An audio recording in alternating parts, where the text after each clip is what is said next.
এই মুহূর্তে মমতা বন্দ্যোপাধ্যায় কি বলছে আপনাদের শোনাবো। মমতা বন্দ্যোপাধ্যায় 100% আশাবাদী, তিনি আবারও ক্ষমতায় থাকছেন। কি বলছেন মমতা বন্দ্যোপাধ্যায়, সরাসরি শুনবো।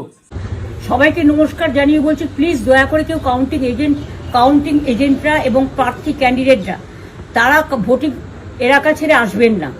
স্ট্রং রুমে যেখানে কাউন্টিং হচ্ছে, মানে সেন্টারে, সেখান ছেড়ে কেউ আসবেন না।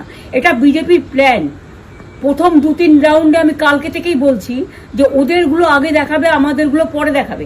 এবং অনেক জায়গায় 2-3 রাউন্ড কাউন্টিং করার পরে প্রায় 100টা জায়গায় কাউন্টিং বন্ধ করে রেখে দিয়েছে। এবং কল্যাণীতে ধরা পড়েছে 7টা মেশিন, যেখানে কোনো মিল নেই। এটা টোটাল ফোর্সফুলি সেন্ট্রাল ফোর্সকে দিয়ে চারিদিকে তৃণমূল কংগ্রেসের উপর অত্যাচার করছে, অফিস ভাঙছে, জোর করে দখল করছে।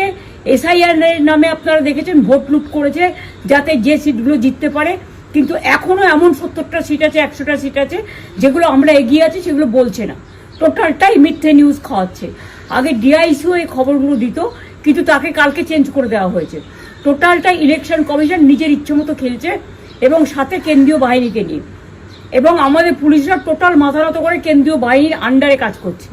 সুতরাং আমি আমাদের কাউন্টিং এজেন্টদের, আমাদের সমস্ত পার্টির কর্মীদের বলবো, অত মন খারাপ করার কারণ নেই। আমি বলেছিলাম সূর্যাস্তের পরে আপনারা জিতবেন। 3 রাউন্ড 4 রাউন্ড কাউন্ট হলেও এটা 14 রাউন্ড থেকে 18 রাউন্ড কাউন্ট হয়, তখন আপনারা জিতবেন। Wait and see, watch.